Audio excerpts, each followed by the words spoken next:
We went to this whole shishi fufu restaurant, and right after we walked out, I was still hungry. Mama's was still hungry, so we found the Popeyes up the street from my house, and I finished devouring my dinner at the Popeyes. But we had a great time yesterday. So those of you who are watching, I'm live in both places. I'm live inside of my list building mastermind group. Hello, hello, girls. Hey, girl, hey. And so I got lipstick on my teeth. And I'm also live inside of my Success Spotlight talk show group. Hey, Tania. Hey, Crystal. Thank you guys for tuning in. So those of you inside of my Success Spotlight talk show group, you guys have chimed in on a conversation I was having over in my list building mastermind group. I was talking about yesterday was my husband's birthday, and I was just talking about a little bit about what we did yesterday. But anywho, guys, today is Wisdom Wednesday. Can we do hashtag Wisdom Wednesday in the chat? Yes. So today's Wisdom Wednesday, and every time I go live, I always tell you guys this, but it's true. I know you guys always saying, like, Leticia, you always say this all the time when you go live, but every time I go live, I always have an idea of what I'm going to talk about. Like, I never just hop on live and just say, hey guys, I'm just going to rant, because you guys know my ranting goes for hours. So I try to be as focused as possible with my topics. But today's conversation of Wisdom Wednesday is my personal experience I just went through today with a sister. Isn't that crazy? Before I start sharing this experience that I just went through earlier today, let me just say this. We as sisters, thank you, Crystal, for the hashtag Winning Wednesday. And I look forward, Crystal, to checking out your dreamy client profile. Hey, Annette, how are you doing? Beautiful. How's life? So we as sisters, I'm talking to my Black girls, I'm talking to my Latino sisters, I'm talking to my sisters. Y'all know on social media I call all y'all sis, because you know we family, right? So in some way we're connected with each other. Okay, we as sisters have to stop penny pinching each other. We just need to stop. Camilla is the vice president.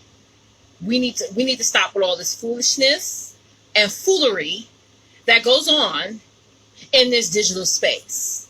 And I'm only talking about, this has been going on for years, not just this one experience that I had today. This has been going on for years and many, many times. Awesome, Annette. I fell into it. I started to feel bad. I started to feel like, oh, maybe I should just give my sister girls, my sister audience, you know, a break. But if y'all have been around other nationalities, Caucasians, you know, all different Russians, you know, all these different type of nationalities, they don't. Somebody type in the word in all caps, don't. Penny pinch, lowball, undercharge each other. They don't. They don't. I have been in corporate settings, right, where one individual would say, listen, it's $5,000 for this. Oh, no problem. Bam, transferred. It was no saying, oh, girl, that's too much money. Oh, girl, can you give me a break? It was none of that foolery going on. It was, this is the price. This is when I need it by. Where do you want me to send the invoice, the proposal? And I was always the middle girl. I was always the person that was, when I worked in corporate, yes, sending invoices to, send it to me, proposal, send it over to the client or the agency, right? And watch the money go from here to there without missing a beat. There was no week long, let me think about it, let me, it was not, none of that was going on. It was, I need this, it was about, somebody please type this in the chat. It was about supply and demand. Supply and demand. You ever saw that movie Wolf of Wall Street, right? And the man says, sell me my friend's going to teach you how to sell. You know, sell me this pen. And the dude said, okay, cool, I'll sell you this pen. Oh, let me get a pen over here. Yeah, I'll sell you this pen. I'm going to show you how it's done. So the dude that had the pen in his hand, you know, he was a seller. And he told the buyer, he said, hey, can you write down your phone number for me on a piece of paper? And the buyer said, I don't have a pen. Okay, here's a pen. Supply and demand. Supply and demand. You have it. You have the supply. Your audience out there needs what you have. Thank you, Annette, for the supply and demand. Come on, let me see some more supply and demands in the chat. I'm the seller. I have what you need, right? Yes, there's so many other people out there that offer what I offer, sell what I sell, but for some reason you chose me. And now, sorry, y'all, I got my pajama pants on today. And now I'm the supplier. You need what I have to offer. Bam, here you go. Here's how much it costs. Do you want it or not? Right? We have to stop lowballing each other with this foolery. So let me talk about my experience. Thank you, Christopher, supply and demand, for typing that in the chat. Let me talk to y'all about the foolery that a sister did to me just now. Do y'all want to hear it? Type in me if you want to hear it. Because I feel like the more I talk about it, I'm not calling anybody out. I'm not naming no names. That's not what I do. But I know there's somebody on here who's watching this broadcast and you're going through this same experience. Or I promise you, before I leave this earth, you will go through this experience from another sister. Right? From another sister. A woman that looks just like you, whether she's lighter or darker than you, a sister. Okay? So, yes, and that stop low balling. Yes, mama. So this experience that I went through just now, it was about an hour ago. You know, I'm putting on my makeup. I'm dusting myself, you know, painting, you know, put on my translucent powder, you know, because I have a couple of things to film later on this evening. So I'm like dusting myself up. Sister friend girl pops up in my inbox, right? And she's like, hey, Leticia, I need you to do this for me. And I was just wondering how much it's going to cost. Right? So I said, cool. Send me an email of all the work that's entailed, because now I want to see everything. Somebody type in the word everything. I know I keep having y'all type in stuff, but I want to make sure y'all listening to me because I'm so tired of the foolery. Okay?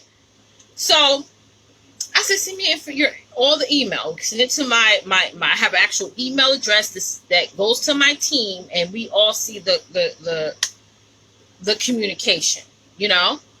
So she sends me the information. I'm looking it over. I'm like, all right, this is how much it's going to cost. This is how much it's going to cost, right? So this girl's like, she reached out to me literally about maybe 30 minutes ago. She's like, oh my God, I think that's too high. I think that's too much. If I outsourced it, it would be cheaper, yada, yada. But here's the tea, y'all. Listen to this. Are y'all listening? Are y'all tuning in? Here's where the foolery comes in. Here's where the foolery comes in. Okay? I'm going to start reading in a minute. Before she told me about the project that she wanted me to do, she first began saying, Leticia,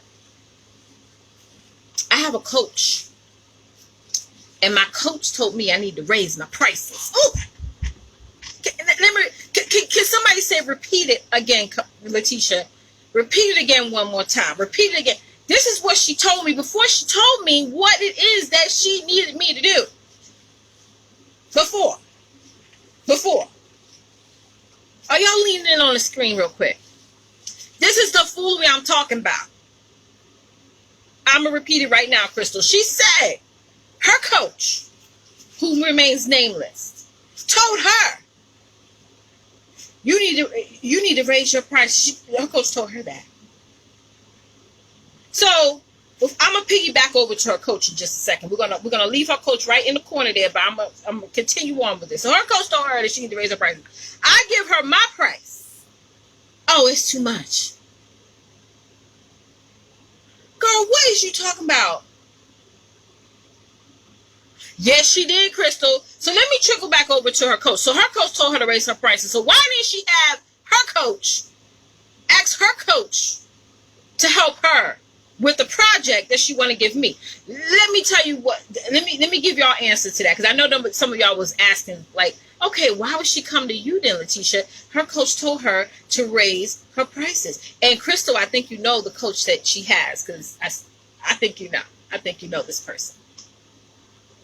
So her coach told her to do that. So let me answer that question of the fact that she could have easily asked her coach, hey coach, I know you told me to raise my prices. Do you have anyone that could do the project for me? Here's why she didn't go to her coach. Because her coach probably charges appropriately. Just like I charge appropriately. But she came over, Trees, listen to this. Trees, I'm going to forward you the message so you can see it. She pity-packed over, skipped on over to my inbox in her putt-putt. Okay, y'all know what a putt-putt is. A putt-putt is a car that takes you from A to B. You can't go nowhere else. You can't go to Connecticut. You can't go to Florida. You can't go to California. It's a vehicle that's only reliable enough to take you from A to B. Home, work, home, supermarket, back home. Okay? She drove over in her putt-putt and thought that I would charge less. I'm not saying she said this, y'all. I'm just assuming in my mind. Because what my grandmother did tell you. My grandmother did tell me when I was very young. She told me two things when I was very young. The first thing my grandmother told me, my great-great-grandmother, so this woman has a lot of wisdom. Wisdom Wednesday, right? She told me that common sense ain't common. That was the first lesson that she taught me. I didn't really realize that until I got much older. And the second lesson she taught me is this. First understand, then be understood. You ever heard that statement? So as I'm trying to analyze the process she took from the moment her coach, her mentor, sat there and told her to raise her prices, and then she came into my inbox in her putt-putt, I'm trying to analyze her process, trying to understand the journey from what her mentor said to when she came to me. And now the transition for me when she talked about my prices and all these other things, now it was time for me, the opportunity for me to make her understand something. She was trying to get you cheaper because she tried to downplay. She tried to downplay me. Absolutely, Annette. So here's how I tried to get her to understand, because part of her message was this. She mentioned my children, y'all. Yes. Yes. Somebody said, oh, Lord. Ooh. And any of y'all on here know, if any of y'all have been following me for the past 10 years, you know, don't mention, in order to fight your case against my pricing, do not mention Rory Jr., do not mention Aurora, do not mention Warren, do not mention Valora, affectionately known as Baby V, and do not mention Tori Marie. Don't. Yes, Therese. Oh gosh. So she mentioned my children. She said, "Oh, Leticia, I know maybe your price is so high because your family is getting bigger. Because y'all all know when the minute I popped out Tori Marie 4 weeks ago, I posted a picture. Y'all all saw it, right? Everyone saw it, and she assumed my prices was a reflection of my large family. So I started out my paragraph with that, because one thing you don't do is that you don't mention my children as a way to prove your case, or try to just ooh. So I said, wait a minute. First of all, I would tread lightly on talking about my kids. And if that was the case, if I was charging according to the large growth of my family, because I have 5 children now, are you saying they're not worth that much? Are you saying that they're worth the overseas prices that Fiverr and all of them be charging? My children got nothing to do with your cheapery.